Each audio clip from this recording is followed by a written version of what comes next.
మీ పిల్లలు చదువుకున్నది ఎగ్జామ్ హాల్లో రాయాలన్నా కాంపిటేటివ్ ఎగ్జామ్ క్రాక్ చేయాలన్నా మెమరీ ముఖ్యం. మెమరీ అనేది గిఫ్ట్ కాదు, రైట్ టెక్నిక్ అండ్ ప్రాక్టీస్ తో ఎవరైనా సాధించవచ్చు.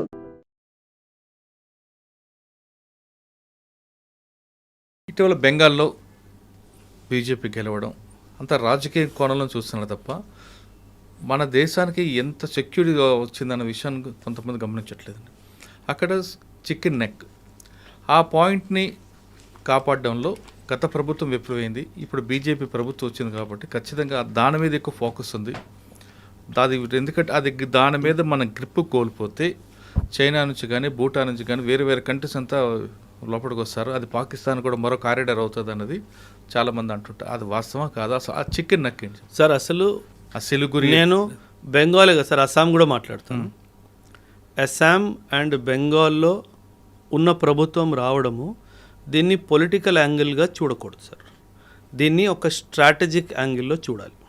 నేషనల్ సెక్యూరిటీకి అయితే 100% నేషనల్ ఇంట్రెస్ట్ అంటారు సార్. నేషనల్ ఇంట్రెస్ట్ యాంగిల్లో చూడాలి. బంగ్లాదేశ్ వాడు ఎంత దుర్మార్గుడు అంటే సార్, మనం జన్మనిస్తే పుట్టింది ఆ దేశం, రుణబంధం ఉండాలి వాడికి, సిగ్గులేని దేశం సార్ అది. అంటే కేవలం మతానికి సంబంధించి నువ్వు వెర్రి వేగుతున్నావు. కానీ నేను సార్ ఈరోజు కూడా India Bangladesh Ganga water treaty, Ganga వాటర్ని డైవర్ట్ చేసి అటు బ్రహ్మపుత్ర వాటర్ని డైవర్ట్ చేశాను అనుకోండి సార్, ఆ దేశం కేవలం 30 సంవత్సరాల్లో ఎడారిలా మారిపోయింది సార్. ఎందుకంటే ఈ రివర్ వాటర్ ఫ్లోయింగ్ అంతా నా వైపు నుంచే ఉంది. అండ్ మనం చాలా పెద్ద హృదయంతో నువ్వు తీసుకో అన్నట్టుగా చేసాం. ఈ చికెన్ నెక్ విషయానికి వచ్చేస్తే, ఈ చికెన్ నెక్ అనే ప్రాంతం ఏంటంటే సార్, మన వెస్ట్ బెంగాల్ ఈస్ట్కి వెళ్తున్నప్పటికీ సిక్కిం ఇటు భూటాన్ కింద ఒక చిన్న stretch of Indian land sir.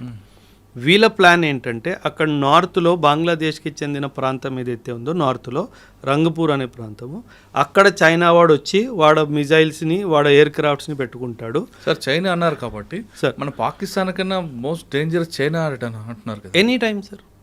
Pakistan ఏముంది సార్, పాకిస్తాన్. కానీ మీరు ఒక విషయం గుడ్ సార్, మీరు చాలా మంచి క్వశ్చన్ అడిగారు. చైనా వాడు ఎప్పుడు మనతో యుద్ధం చెయ్యడు సార్. వాడు చాలా తెలివైన వాడు సార్. వాడు యుద్ధాని కోసం మన మీద పాకిస్తాన్ని వాడుకుంటాడు సార్. వాడు పాకిస్తాన్ని వాడుకుంటున్నాడు అన్న విషయము ఆ పిచ్చోడు పాకిస్తాన్ కూడా అర్థం కాదు సార్. అంటే వాడు భుజం మీద తుపాకీ పెట్టి మనతో ఫైరింగ్ చేస్తాడు. ఆ తుపాకీ కూడా వీడిదే సార్. వీడే. అండ్ వీడి తుపాకీయే వాడికి అమ్మిన తుపాకీ సార్. అంటే పాకిస్తాన్ వాడిని వాడుకుంటున్నాడు అన్న క్లారిటీ కూడా వాడికి లేదు సార్. సార్ సింపుల్ సార్, ఈ యుద్ధాల వల్ల పాకిస్తాన్కి వచ్చింది ఏంటి? శూన్యం. అంతే, శూన్యం కదా. పాకిస్తాన్ వాడు అన్నెసెసర్లీ చైనా వాడు వాళ్ళ యుద్ధం కోసము, అమెరికా వాడు వాళ్ళ యుద్ధం కోసం నన్ను వాడుకుంటున్నారు.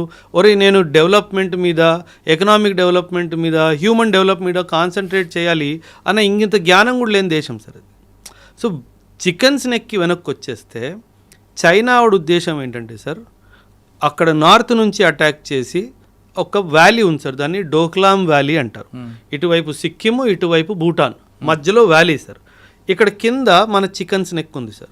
పైనుంచి అటాక్ చేసి బంగ్లాదేశ్ నుంచి కింద నుంచి అటాక్ చేస్తే ఇండియా నార్త్ ఈస్ట్ అంతా కట్ ఆఫ్ అయిపోతుంది సార్. ఇది వాళ్ళ ఉద్దేశం. అండ్ వెస్ట్ బెంగాల్లో ఇంతకుముందు ఉన్న ప్రభుత్వము ఈ విషయాన్ని గమనించకుండా, ఎటువంటి చర్యలు తీసుకుండా నోరు మూసుకొని కూర్చొని ఉంటే ఎలా సార్?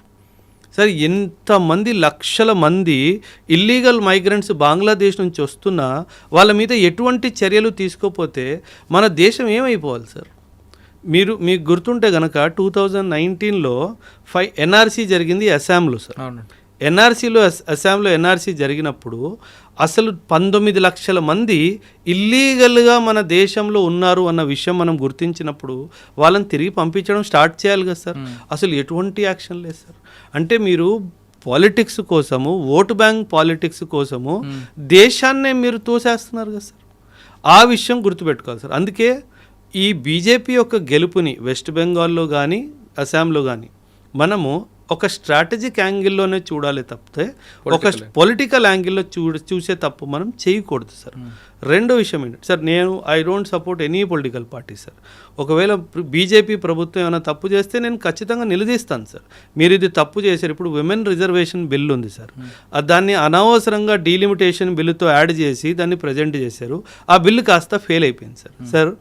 మనము విమెన్కి పాలిటిక్స్లో 33% ఇవ్వాలి అని చెప్పి ఎప్పటి నుంచి అనుకుంటున్నాం సార్?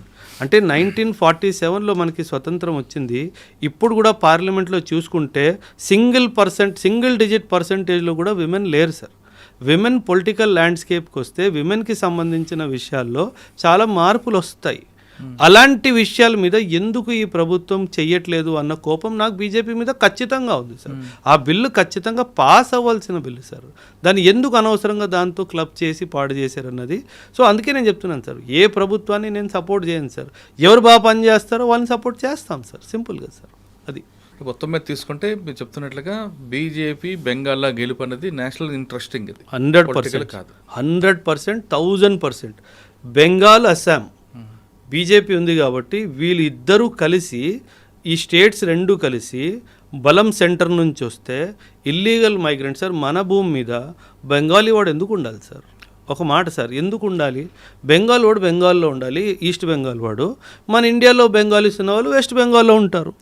ఆ ఈస్ట్ బెంగాల్ వాడు మన దేశానికి అసలు ఎందుకు రానివ్వాలి సార్? మనకు ఆల్రెడీ భూమి లేదు, మనకు ఆల్రెడీ సదుపాయాలు లేవు.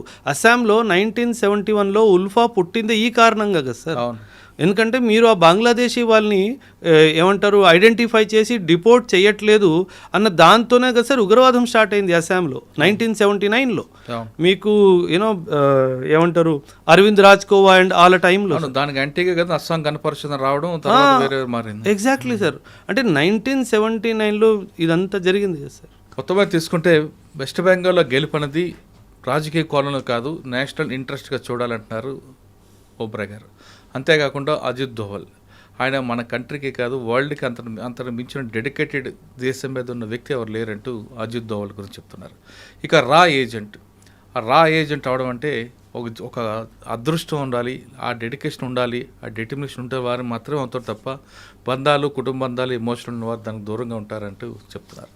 ఇది బెంగాల్లో గెలుపు అజిత్ దోవల్ గారి మీద ఎలాంటి అభిప్రాయం అనేది ఓబ్రాయ్ గారు చెప్పారు. మరో అంశాలు మళ్ళీ కలుద్దాం. అంతవరకు నమస్తే. Thank you very much.